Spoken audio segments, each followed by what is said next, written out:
conflict serializability, let us consider two instructions I and J from transactions TA and TJ respectively, right? So if both the instructions I and J, they are going to perform read operation on a data item capital Q.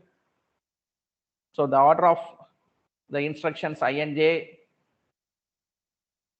does not matter, since the same value of data item Q is read by transaction TI and TJ regardless of the order, right? So you have a data item capital Q, two instructions I and J from transaction TI and transaction TJ, they are going to refer to the same data item for performing read operation. So the order of execution of the instruction does not matter, because the same value of the data item is being read by the transactions TI and TJ respectively, right? So read operation by both the transactions, there is no issues.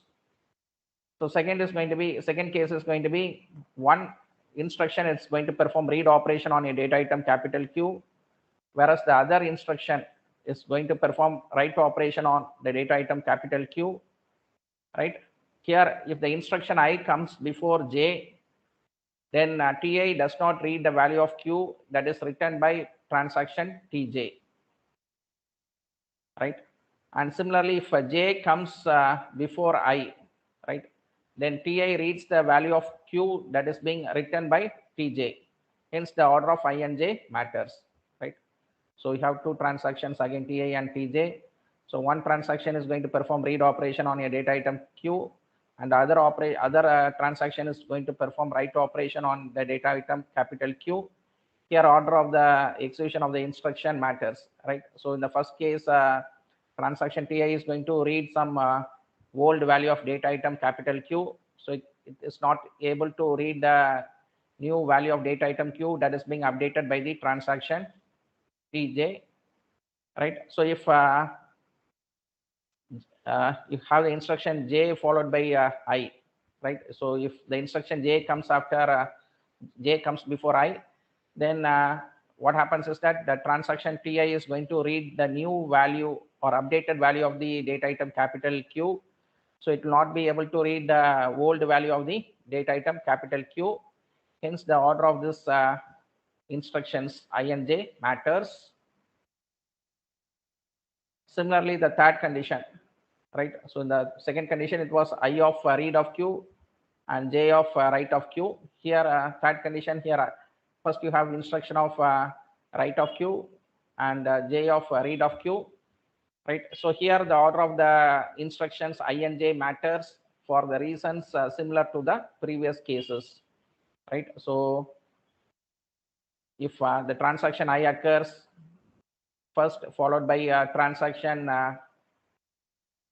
TJ is going to read the updated value of the data item capital Q, whereas if transaction TJ occurs first followed by transaction TI, then TJ is going to read the old value of the data item capital Q. It will not be able to read the new value of the data item capital Q.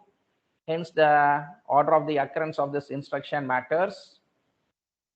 And finally, both the instructions I and J associated with transaction TI and TJ, they are going to perform write operation on data item capital Q. Here, again, the order of the instruction matters, because since both the instructions are write operations, the order of this instruction does not affect either TI or TJ. However, the value obtained by the next read of Q instruction of schedule S is affected, right? So since the result of only the later of the two write instruction is preserved in the database, right? So here the two instructions may proceed, but however, the value obtained by the next read of Q instruction of the schedule S is affected, since the result of only the later of the two write instruction is preserved in the database, right? So hence, we say that I and J conflict if they are operations by different transactions on the same item, same data item, and at least one of these instructions are going to be write operations, right? So you have two instructions I and J from transactions TI and TJ respectively. So one is going to perform read operation on a data item capital Q, and the other is going to perform read operation on data item capital Q. So the order of the execution of this instruction does not matter.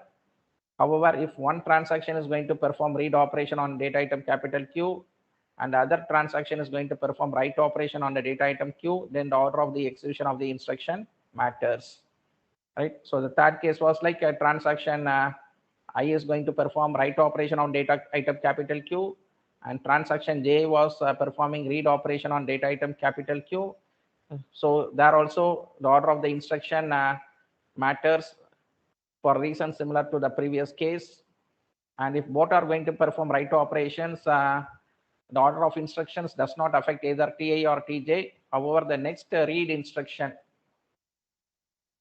of the schedule is affected, since only the later value of the two write instruction is preserved in the database, right? So this conditions you need to know for ensuring conflict serializability.